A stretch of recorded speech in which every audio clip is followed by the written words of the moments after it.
Assalamualaikum dear students, my name is Hafsa Bird. I welcome you all on the platform of Digital Academics provided by Moonlight International Publishers. Today we are going to start unit number 7 of grade 5 science, electricity and magnetism. जी तो students, आपकी book के page number 88 पर हमारा next topic mention है जो कि है use of conductors and insulators in our daily life. तो स्टूडेंट्स, हमारे जो घर में इलेक्ट्रिसिटी वायर्स होती हैं, जो हमारे बिल्डिंग्स वगैरह में, ऑफिसेज में या घरों में जो इलेक्ट्रिक वायर्स होती हैं वो सारी जो है वो एल्युमिनियम की बनी होती हैं या मेटल की बनी होती हैं और वो सारी जो होती हैं वो कंडक्टिंग मटीरियल होता है उनका। इसके अलावा स्टूडेंट, जो हमारे पास मेन सप्लाई होती है, मेन सप्लाई जहाँ से इलेक्ट्रिसिटी हमारे घरों तक पहुँच रही होती है, ट्रांसमिशन ऑफ केबल जो है, जो कि वो केबल जो कि इलेक्ट्रिसिटी को मेन पॉइंट से, मेन सप्लाई से हमारे घरों तक पहुंचा रहे होते हैं, वो सारे भी जो है वो कंडक्टिव मटेरियल जो होता है उससे मिलकर बनी होती हैं। और स्टूडेंट, इसके अलावा जितने भी कुकिंग करने के लिए जो भी हम बर्तन अपने घरों में यूज़ करते हैं वो सारे भी बहुत ही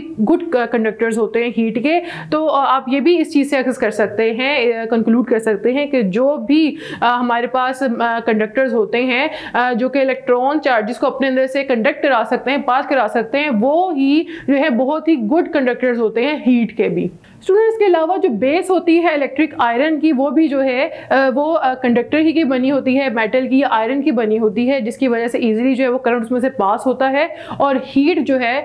और वो हीट अप होता है और जिसकी वजह से हम अपने जो क्लोथ्स हैं उनको प्रेस कर देते हैं। इसके अलावा हमारे इर्द गिर्द जितने भी इलेक्ट्रिक अप्लायंसेस होते हैं वो सारे ही कंडक्टिव मटीरियल से मिलके बने होते हैं, किसी भी आयरन से या फिर एल्युमिनियम से या किसी मेटालिक थिंग से मिलके बने होते हैं। तो स्टूडेंट, जो इंसुलेटर्स हैं उनकी इंपॉर्टेंस को भी जो है वो हम निगलेक्ट नहीं कर सकते। हमारे घरों में जितनी भी वायर, जो कंडक्टिव वायर्स होती हैं जो कि इलेक्ट्रिसिटी हमारे घर तक लेकर आती हैं, तो स्टूडेंट्स आपने देखा होगा कि उनकी जो कवरिंग है वो एक प्लास्टिक के साथ की जाती है ताकि हमारा जो डायरेक्ट कॉन्टैक्ट है उन कंडक्टिव वायर्स के साथ, जो इलेक्ट्रिक वायर के साथ जो है वो ना हो, क्योंकि अगर हम उनको डायरेक्टली पकड़ लेंगे तो हम जो है वो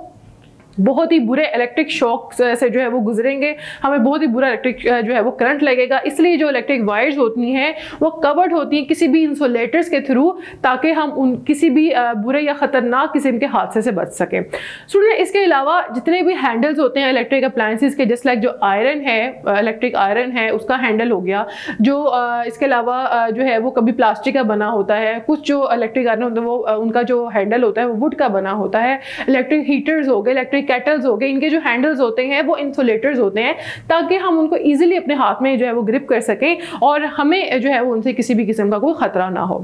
स्टूडेंट्स, आप लोगों ने देखा होगा कि जितने भी पुराने ज़माने में इलेक्ट्रिक अप्लायंसेस के जो बॉडीज़ होती थी वो सारी की सारी जो है वो आयरन की बनी होती थी, लेकिन जैसे जैसे वक्त गुजरता गया वो आपने देखा होगा कि अब के दौर में जितने भी नई इलेक्ट्रिक अप्लायंसेस आ रही हैं वो मोस्टली, जैसे वॉशिंग मशीन आ गए, रेफ्रिजरेटर्स आ गए, इन सब की जो बॉडी है वो प्लास्टिक की बनी होती है। इसके अलावा जो हमारे पास किचन वेयर्स होते हैं, मतलब कि उनके जो हैंडल्स होते हैं वो प्लास्टिक है या वुड के जो है वो बने होते हैं, ताकि जो हीट है, जो या तो इलेक्ट्रिक करंट है, वो हमें से पास ना हो और हमें उससे किसी भी किस्म का कोई खतरा ना हो। जी तो स्टूडेंट्स, उम्मीद करती हूँ कि आज के लेक्चर में आपने बहुत कुछ सीखा होगा। इंशाल्लाह जो नेक्स्ट टॉपिक्स हैं वो हम नेक्स्ट वीडियो में कवर करेंगे। तब तक के लिए अल्लाह हाफिज़।